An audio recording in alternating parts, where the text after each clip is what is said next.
Joining us now, Astra Taylor, co-founder of the Debt Collective. Astra, it's been, I think it's been a while. Maybe it may have been a year since we've talked to you.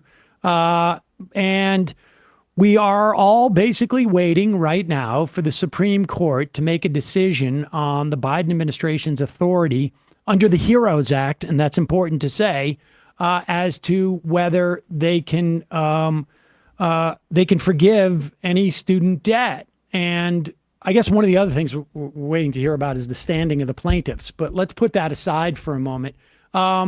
What's your sense, I mean, if you have it, as to what the Supreme Court's going to do?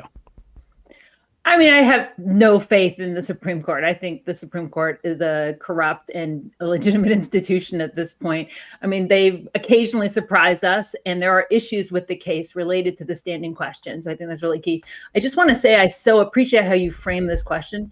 The case before the Supreme Court is not about student debt relief writ large. It's about the specific procedure the Biden administration used to propose its debt relief plan. And you mentioned the HEROES Act. So this is really about one method of canceling debt. There are others on the table, and that's really important. Okay, well, let's go through. I mean, let's just briefly walk through this. When we say they're doing it under the auspices of the HEROES Act, they are doing, the HEROES Act was passed in the wake of 9/11. It allowed essentially different government agencies to provide relief, regulatory, almost like administrative, I should say, relief, in the wake of the 9/11 attacks. And it can be applied in any type of situation. It was invoked by Trump in 2020 to use to create a moratorium on payments of debt, which is, it's debt relief in some form or another. I mean, interest rates slow or basically stop, are frozen. Interest accrual is frozen. You have a chance to go out and theoretically work more. So, I mean, and the government supposedly lost some money in this instance. So, and that existed it will exist up until September. And it will end in this instance because of the debt ceiling deal, but it would have ended anyways. Do you think, what is your assessment without knowing how the Supreme Court rules on this? Because they may not even invoke the question of it being under the auspices of the HEROES Act as to whether there's any opportunity. But were there other alternatives in which the Biden administration could have used? And what's your sense as to whether one was better than the other? Yeah, so there are multiple mechanisms to cancel student debt. I think one thing we also need to really make clear is canceling student debt is not radical at all. It happens all the time, actually, through disability discharges or income-driven repayment plans or public service loan forgiveness. Now, those programs are broken and they often, are difficult for people to access. But debt cancellation happens. It happens frequently through the Higher Education Act, which is the, sort of foundational Higher Education Act, just like it sounds, that gives a broad authority to compromise and settle student debt. So that authority has been used to grant billions of dollars under the Biden administration for hundreds of thousands of borrowers. So debt cancellation is routine. So the Debt Collective likes to say that the government has a Swiss Army knife of tools. There are multiple tools that can be used to cancel student debt, and they are all legal. I think that's really important to say as well. The HEROES Act wasn't flawed. It was a perfectly appropriate legal authority to use. We were in an emergency. I would say we are still in an emergency. The COVID pandemic certainly was something that caused a massive expansion, a kind of emergency expansion of the welfare state. Debt relief was given to corporations and to people, wealthy people, through PPP loans. So the legality of debt cancellation has never been in question. In fact, one of the authors of the HEROES Act wrote and said, this is being used exactly as it was intended. The case is really baseless. It's a bad faith case brought about by Republicans, and there's a joint case being heard with it that is literally being bankrolled by dark money billionaires, the guy behind Home Depot, Bernie Marcus. So the problem was not that they used the wrong legal authority or a weaker legal authority. I want to make 2 points. One is they used the HEROES authority from what we can tell, and this is, I do not have a direct line to the Oval Office, but I think we can assume this with some certainty. What the administration liked about the HEROES authority is that it was tied to the pandemic. So they could give the veil of saying, well, this is an exceptional case. We will give you some student debt relief. If they'd used, for example, the Higher Education Act, well, that's this broad-based authority. So what's stopping them from doing it again or canceling all student debt, right? Right. It opens a can of worms in their minds that maybe they didn't want to go for. They wanted to really tie it to the pandemic. Yeah, that reminds me a little of how the House essentially said, we're going to do the much more convoluted and Byzantine COBRA expansion as opposed to temporarily expanding exactly Medicaid or Medicare. It's sort of neoliberal brain there. But the problem was, and I just throw this out really quickly, is the problem isn't the legal authority, it's that they moved too slow and they means tested. So they put an income cap, which for complex reasons necessitated that they put an application on the relief, but then they didn't have the application ready to go. They waited 51 days to put the application online and then slowly started to approve people, ultimately approving 16 million applications. Well, those were days that the Republicans were like, wow, this is amazing. Let's throw everything we can at the wall. And so there were tons of lawsuits. There weren't just these two, there were tons of lawsuits that were thrown out of court. But ultimately, these two cases that are being heard together at the Supreme Court were lined up with sympathetic right-wing judges, and they got fast-tracked up the chain. All right, let me, and just one other thing I should say, I think the Biden administration would say, and I'm not in a position to assess this, and I think we need to hear what the Supreme Court rules, but the Biden administration would also say, Trump had just used the HEROES Act. We had been using the HEROES Act for 3 years with this authority. The difference between pause and forgive debt is just a matter of degree. It's not a question of a legal authority or not. You either have that authority or you don't. And I think they also thought it would be more of a slam dunk. But I also, I totally agree with Emma's sort of analogy. They wanted to make this a sort of a one-time thing and not have it brought up again. But this notion of like the I think that 50 days that you talk about, the amazing thing is that I think the administration was so afraid of doing this, and they had no idea of its political value to 45 million Americans. And so that's the difference. Is like they underestimated how popular it would be. And what you're saying, I think, is once the Republicans saw how popular it was going to be, they set out to stop it at all costs. 100%. And it's popular with a portion of the Republican base. I don't know if you all remember, but I think you're exactly right. They were caught off guard, even though advocates had been telling them forever that it was popular, and there was ample polling saying, wow, this is really popular with, mythic independents and even Republicans and, across the board with younger people, but older people like it as well. There were these sort of long clips on CNN, 10-minute long clips where they're like, we're at the farmer's market in rural Pennsylvania looking for some salt of the earth people who hate student debt relief. And, everyone they found was like, oh, I think it's a pretty good idea. Actually, the cost of college is outrageous. And, I think helping people is good, actually. So 100% that they underestimated it. They dragged their feet. And I loved Emma's use of the word Byzantine. I mean, it wasn't the most Byzantine application that they put online, but, why not just mire something up in bureaucracy, right? And that was the thing. We said very clearly, for the years of our organizing, do this automatically, do this immediately, do not impose applications. There's so much social science research that shows the minute you means test, welfare benefits, or you impose applications that actually they filter out the people who actually need the relief the most or are the most vulnerable, right? So it was a very illogical thing in the sense that it was there to ostensibly filter out 3% of student borrowers, those mythic rich student debtors who make over $125,000 a year, and but what you actually do is you lose the poorest by having that application in place. So it was a real,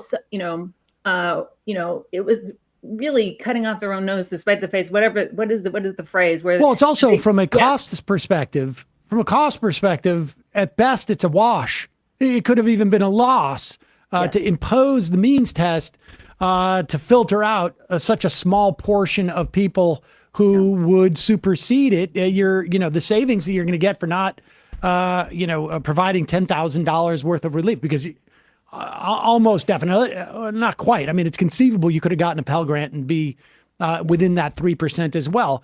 $20,000 for a very small number of people. You're costing yourself that in the administration of it. I want to just note two other things in this conversation. Then I want to talk about like what's happening in terms of strategy, assuming the Supreme Court.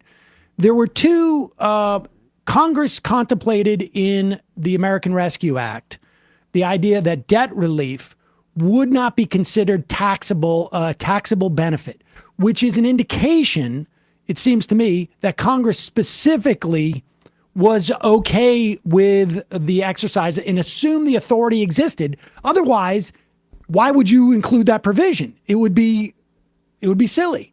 And we also know that Congress tried to stop debt relief and under a Republican controlled House, and it didn't happen. So we have a sense, I think it's important to say this, just if Supreme Court says that the administration doesn't have this authority, that Congress needs to legislate it. The Congress thought that the administration had this authority.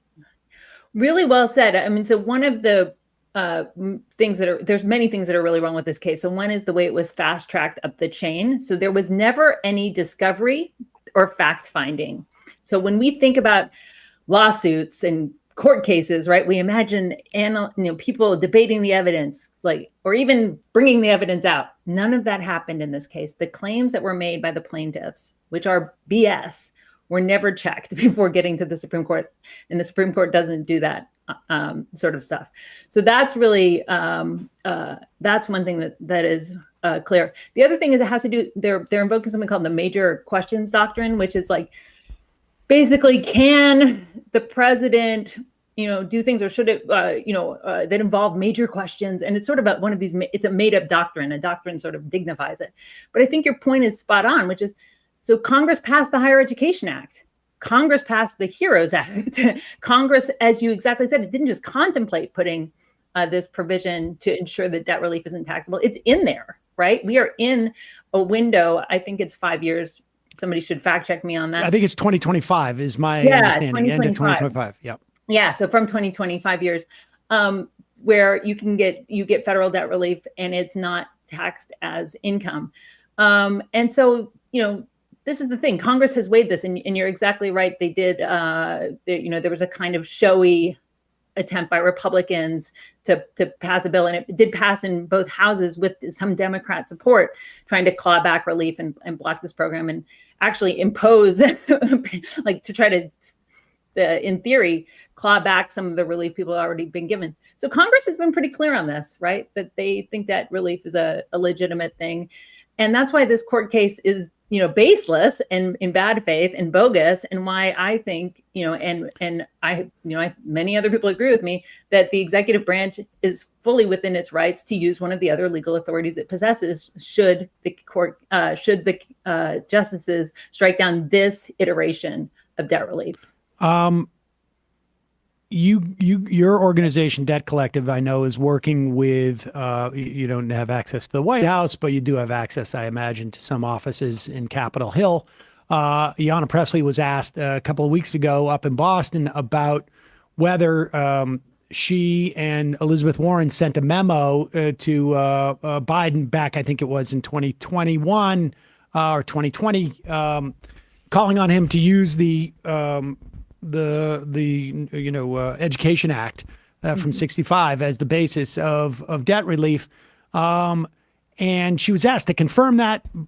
She basically said she didn't necessarily confirm that she wrote a memo. She was public about it, it seems to me at the time. But she did say, she did provide an answer that suggested that everybody was gearing up to push the Education Act as the basis. Now, based upon what the Supreme Court says, that may be DOA anyways. But what's happening on that front, and what is the perspective that people are taking regarding the Education Act? The authority granted under the Higher Education Act is very broad. Again, this is the broad authority, sometimes called compromise and settlement.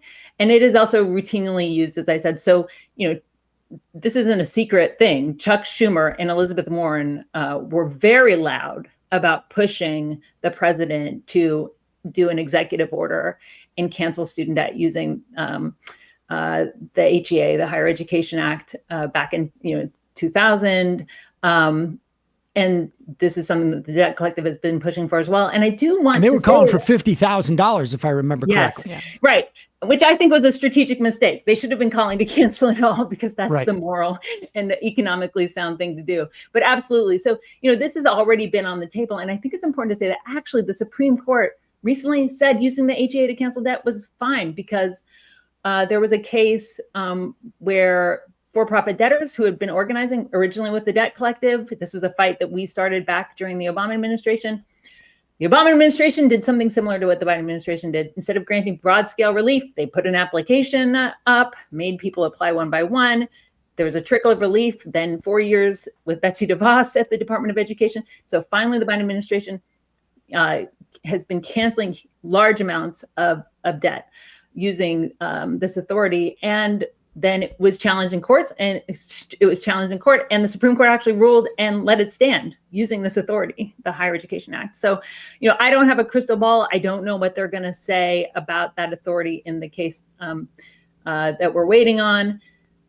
Maybe they'll do something drastic. My sense is we should prepare for the worst, right? In terms of at least the. As you pointed out, they could either say they could dismiss the case because they say it doesn't have standing, or they could say, you can't do this relief plan because of the HEROES Act. The HEROES Act authority, wasn't implemented properly, or isn't this broad. But the point is there are other tools on the table, and if a bit of creative thinking could go a long way on this. Again, student debt is canceled. Or people are put on forbearance through multiple means, and this is something people are really counting on. Again, 16 million people got messages from the Department of Education saying your application has been approved. So if this gets scuttled by the courts, there will be lawsuits from those folks moving forward, right? Because they got something official. And they've been and for months they've been anticipating that they're going to have at least a portion of their student debt relieved, and so maybe they went and made purchases based upon this. I mean, they got a letter from the government. Is it your sense that the administration understands the political salience of this? In other words, did it? Let's just assume, I don't credit Joe Biden with some sense of morality. I also don't think that a lot of the economists necessarily around him buy into the notion that somehow this would be inflationary or something to that effect. Let's just put it that way, because look, we just saw trillions of dollars go into the economy, and the inflation was anemic, and it's already cooling, and much to, I think, the chagrin of Larry Summers and others who happen to also be against debt relief. But in the most cynical way, do you think the Biden administration understands the political importance of this? In those 50 days that they had, were they genuinely whoa, maybe we should have done this beforehand? Did they get it? I mean, it surprised me the degree to which they leaned into it after the announcement when they saw the popularity of it, right? So it felt to me that there was an element of surprise, wow, this is really popular. This is popular across the board. You saw a lot of very, kind of bold messaging coming from the White House. It was almost as though they literally sort of copied the Debt Collective's Twitter feed and were calling out the opposition for their hypocrisy around PPP loans. But we know that this administration has a history of betraying its base, especially younger people, right? I mean, younger people, there was all of the talk after 2022. Younger voters stemmed the red wave, right, which was anticipated. Why did young people turn out? Climate change, gun violence, student debt relief. So my feeling is that people in the administration think they can kind of have their cake and eat it too, and say, oh, well, we tried to do debt relief and we were blocked by the courts. And it is our job as organizers to make them feel, make them recognize that actually doesn't cut it, that they have to follow through. They have the means to do it. And they can't afford to demoralize 40 million people and their families, right? I mean, it's like, this is something that people are really counting on.